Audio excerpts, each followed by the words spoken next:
आई turbo है तो कैसा रिस्पॉन्स करता है अपना? ठीक है, 3 पिस्टन है, थोड़ा सा वाइब्रेशन सी अंदर हल्की सी महसूस होती है। तो माइलेज वगैरह की अगर हम बात करें तो क्या कुछ माइलेज मिल रही है आपको इस कार से? ऑल्ट्रोज है तो इसमें एक बहुत ज़्यादा लोग कहते हैं कि इसमें ग्राउंड क्लियरेंस का इशू रहता है, तो कैसा एक्सपीरियंस रहा इस सर्विस का? अच्छाइयाँ बताइए जो कि हमारे व्यूवर्स जो कि हेडलाइट का रिस्पॉन्स जानना चाहूँगा कैसा रहता है और जिसको इंप्रूवमेंट की ज़रूरत है बेसिकली। शूज़ वगैरह मिले हैं अभी तक इस गाड़ी के अंदर आपको? डाला है स्पोर्ट ड्राइव मोड एक्टिवेटेड। तो आप इनिशियल पिकअप देख सकते हो।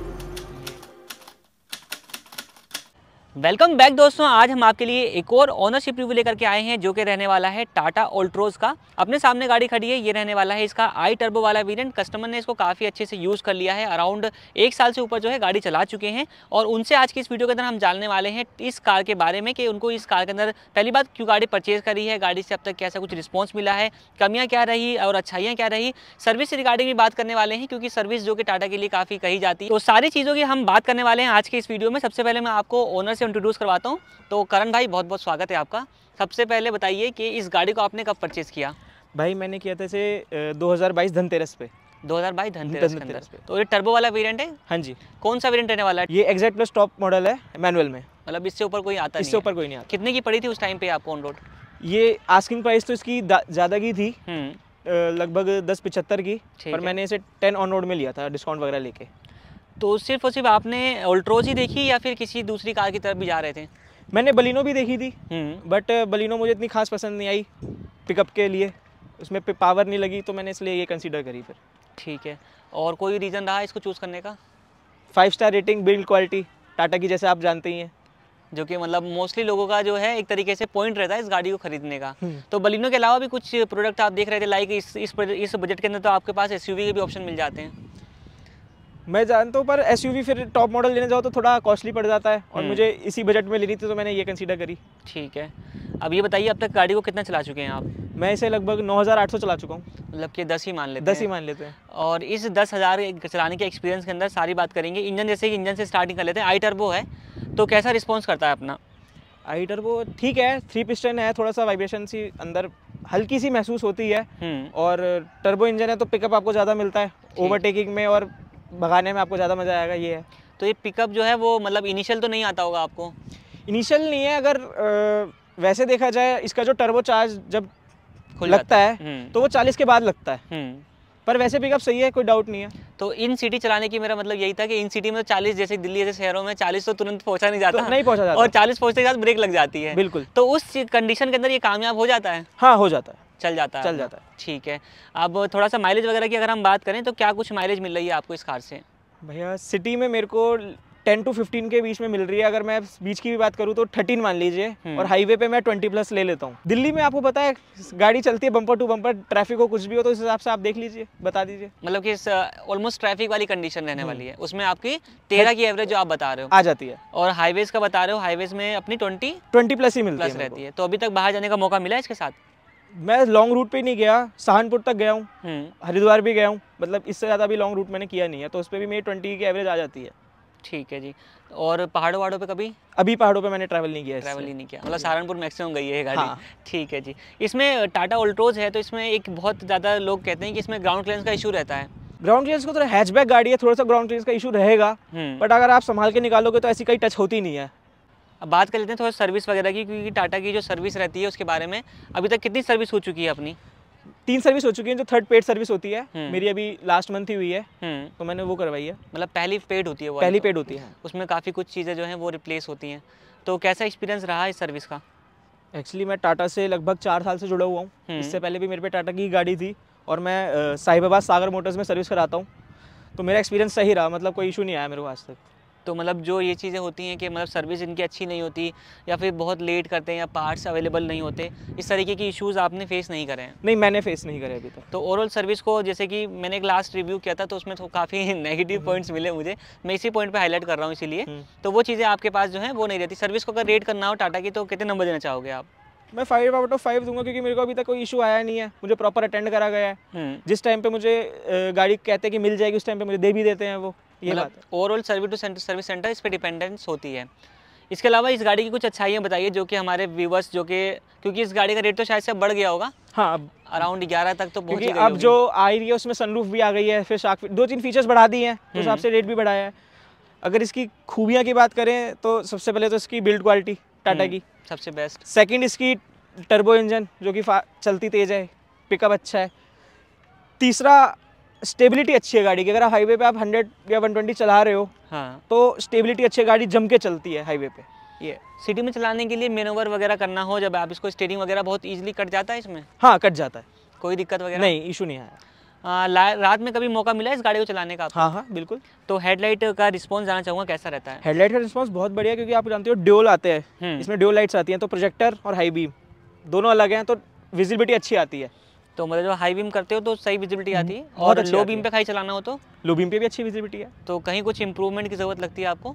नहीं, इंप्रूवमेंट की कुछ ऐसी खास जरूरत नहीं है। तो इसमें एक अच्छी बात तो ये मिल जाती है कि 90 डिग्री डोर ओपनिंग है, तो ये अच्छी चीज़ है या फिर नहीं है? ये बहुत अच्छी चीज़ है। जैसे नहीं। हेल्दी लोग होते हैं वो नहीं फंस पाते या घुस हाँ। नहीं पाते, तो उनके लिए बहुत बेटर चीज़ है ये। और जैसे कि अभी यहाँ तक गेट पहुँच गया तो बंद करने में दिक्कत? थोड़ी सी होती है, आगे से झुकना पड़ेगा, हो जाएगा, बट ये है। ठीक है जी। अपनी हाइट बताइए सर। मेरी हाइट 5'5". 5'5". तो आपके हिसाब से इसमें जो है वो जब आप इसको एडजस्ट करते हो तो बोनेट वगैरह की जो विजिबिलिटी है, बेसिकली रोड प्रेजेंस किस तरीके का मिलता है आपको? हाँ, अगर मैं एडजस्ट भी करता हूँ तो भी मुझे लगता है कि हाँ थोड़ी सी बोनेट विजिबिलिटी कम है। ठीक है। ये थोड़ा सा इम्प्रूव होना चाहिए। और दूसरी चीज़ जैसे ये इसमें ना जो लॉक्स होते हैं, आपको भी पता है ऐसे हो जाते हैं, तो ये चाइल्ड सेफ्टी के लिए मतलब वो ये नहीं है। एक ऐसा इसमें फीचर है जो टाटा पंच और टाटा अल्ट्रोज दोनों के अंदर कंपनी ऑफर करती है, और जिसको इम्प्रूवमेंट की जरूरत है इसको बेसिकली। इम्प्रूवमेंट, घर में छोटा बच्चा हो आप पीछे चाइल्ड लॉक लगा सकते हो, हाँ। बट अगर आगे छोटा बच्चा बैठा हो तो आप गेट वो 1 सेकंड में खोल देगा। वो तो खुल जाता है।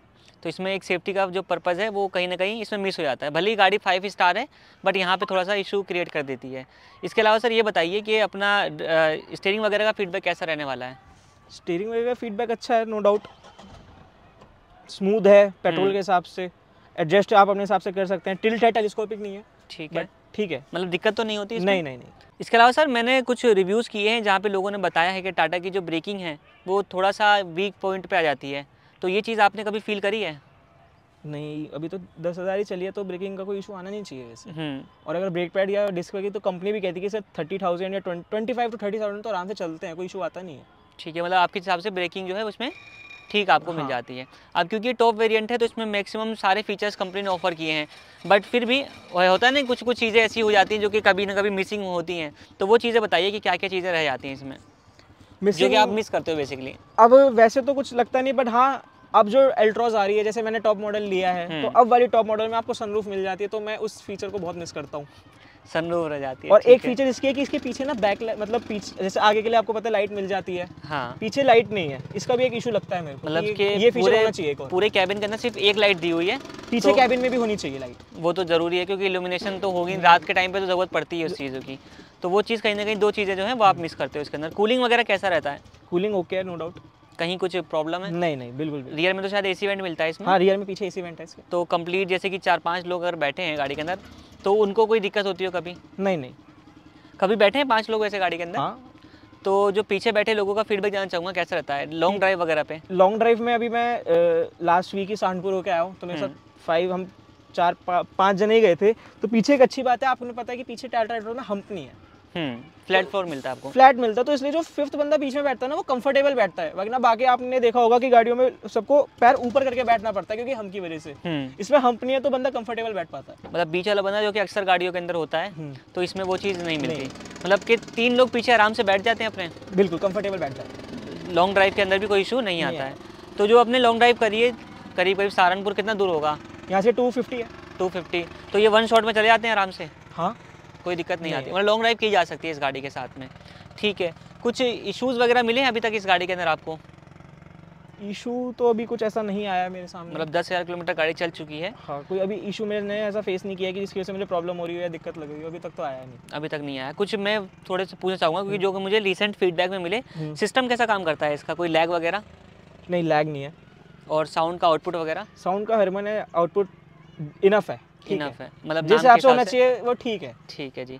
और गाड़ी के अंदर रेटलिंग नॉइसेस वगैरह कुछ आना स्टार्ट हुई? नहीं, अभी नहीं हुई। मैंने क्वेश्चन सुना है लोगों का कि टाटा की गाड़ियों में रस्टिंग प्रॉब्लम आ जाती है, तो ऐसा कुछ आप फील कर रहे हो? नहीं, अभी तक तो नहीं है। मतलब ओवरऑल सब बढ़िया चल रहा है अभी तक तो सब बढ़िया ही चल रहा है। मतलब एक अच्छा प्रोडक्ट जो है बेसिकली आपको यहाँ पे मिला हुआ है। तो बात करते हैं कुछ मोड्स वगैरह इसमें आपको मिल जाते हैं, तो कितने मोड्स मिलते हैं भाई इसके अंदर? इसमें सिर्फ सिटी और स्पोर्ट मिलता है। जैसे अभी नॉर्मल गाड़ी जब स्टार्ट होती है तो सिटी पे ही रहती है, अब मैंने स्पोर्ट डाला है। Sport drive mode activated. तो आप इनिशियल पिकअप देख सकते हो। ये मतलब कि सेम पंजे पे ये आपको क्विक रिस्पॉन्स जो है वो मिल जाता है इसके बिल्कुल। साथ। ठीक है, तो इसके साथ माइलेज का भी फ़र्क पड़ता होगा? हाँ, स्पोर्ट्स पे माइलेज थोड़ी कम हो जाती है, कितना कुछ आइडिया बताइए। 2-3 पॉइंट का फर्क आ ही जाता है। 2-3 पॉइंट का आता ही है। अगर मतलब आप कि स्पोर्ट्स अगर पे 13 की मिल रही है सिटी में 10 की आ जाएगी। 10 की आ जाएगी अगर आप रेगुलर में ही स्पोर्ट्स चला रहे हो तो थोड़ा सा ही तो कॉस्टली हो जाता है। ये कॉस्टली हो जाता है, पर स्पोर्ट्स का इतनी जरूरत पड़ती नहीं। हाईवे पे आप कभी लगा लिया शौक के लिए कि हाँ। चलो इनिशियल पिकअप चाहिए, ये है। ठीक है, कुछ टॉपिक सेट के बात कर लेते हैं। ये कितने मतलब जो इसका टैंक है वो कितने अमाउंट में फिलअप हो जाता होगा? Estimate about 3800। और कितना माइलेज देती होगी अगर टैंक टू टैंक की बात करें तो? मैंने टैंक टू टैंक वैसे कैलकुलेशन नहीं करी, बट जैसे अभी मैं गया था तो एक टैंक पे मेरी कार 500 प्लस चल जाती है। 500 प्लस मतलब तो ये 30 कैसा लगता है कि माइलेज ये अकॉर्डिंग टू जो आपने एक्सपेक्ट किया था? क्योंकि आप जैसे कह रहे थे कि आप दूसरी कार भी परचेज करने का प्लान कर रहे थे बलिनो, तो उसके मुकाबले क्योंकि कहीं ना कहीं ड्रॉबैक तो आपको मिल ही रहा होगा, तो जस्टिफिकेशन है इसके साथ? सेफ्टी के हिसाब से क्या जस्टिफिकेशन आप मुझे बताओ। पर ठीक है, थोड़ा सा एवरेज का फर्क पड़ता है, बट नहीं चल जाता है। बाकी सर बूट वगैरह की हम बात करते हैं। जैसे कि आपने कहा कि सहारनपुर की अपनी ट्रिप रही तो छोटी सी ट्रिप थी भले से, तो सामान वगैरह रखने में कहीं कुछ दिक्कत आती है उसमें? नहीं, बूट इसका इनफ है, हैचबैक के हिसाब से इनफ स्पेस है। आप देख सकते हैं हम्म। कि अगर हम एडजस्ट करें तो 4 बैग आराम से आ ही जाएंगे, कोई इशू नहीं आएगा। ठीक है, मतलब कहीं कमी नहीं इसमें महसूस आपको नहीं नहीं, होती है। अगर करंट सिचुएशन की बात करते हैं कि करीब आपने इस गाड़ी को 10 लाख के आसपास का लिया था और अब तो खैर मार्केट के अंदर काफ़ी सारे ऑप्शन जो है वो आ चुके हैं, इवन ऑल्ट्रोज के अंदर भी अपडेट जो है वो हो चुके हैं।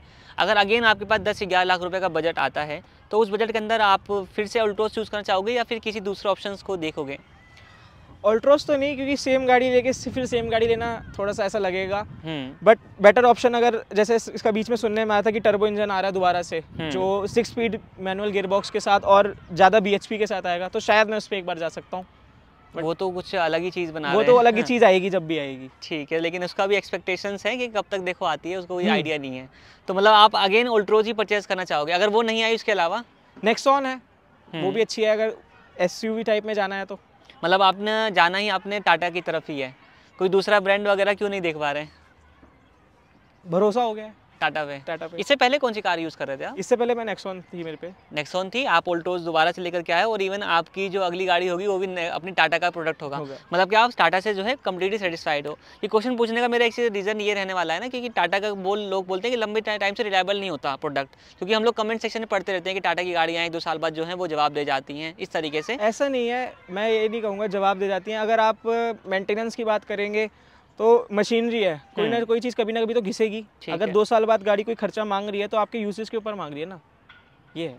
तो मतलब ओवरऑल जो है वो जस्टिफाइड हो जाता है ये प्रोडक्ट, तो आप जो है इस प्रोडक्ट को जो है परचेज़ कर सकते हो। बेसिकली हर एक का अलग अलग पर्सपेक्टिव होता है, उस तरीके से देखा जाए तो हमारा जानना ज़रूरी है कि ओनर किस तरीके से सोचते हैं इस बारे में। तो दोस्तों ये थी एक शॉर्ट वीडियो जहाँ पे हमने कस्टमर से जाना है कि उनने आफ्टर 10,000 किलोमीटर ऑलमोस्ट जो है 200-250 किलोमीटर ही बचे हैं उनके 10,000 किलोमीटर होने में। तो 10,000 किलोमीटर गाड़ी चलाने के बाद जो अपनी टाटा का प्रोडक्ट है टाटा ऑल्टोज, वो किस तरीके का आपको फीडबैक देता है। बाकी भाई का भी एक यूट्यूब चैनल है और इंस्टाग्राम जो है अकाउंट भी है जहाँ पे ये रेगुलरली अपडेट करते रहते हैं। इंस्टाग्राम पर ज़्यादा एक्टिव है, किस नाम से भाई अपना? इंस्टाग्राम हैंडल है करण मित्तल _12। ठीक और है। यूट्यूब चैनल है करण स्कार के नाम से। तो दोनों को लिंक जो है वो मैं आपको डिस्क्रिप्शन में मेंशन कर दूंगा, आप इन्हें भी फॉलो कर सकते हैं, क्योंकि हम तो भाई से एक बार मिले हैं, बाकी अपडेट तो भाई देते रहेंगे कि क्या कुछ गाड़ी के अंदर हो रहा है और क्या अच्छा है क्या नहीं। बाकी इस वीडियो को हम लोग यहीं पर एंड करते हैं। अगर किसी भाई ने अपनी कार का ऑनरशिप रिव्यू हमारे साथ शेयर करना है तो आप हम कॉन्टैक्ट कर सकता है। इंस्टाग्राम ID और ईमेल एड्रेस दोनों ही आपको मिल जाएगा। बाकी इस वीडियो को इतना ही यहीं पर एंड करते हैं। ये वीडियो देखने के लिए आप लोगों का धन्यवाद।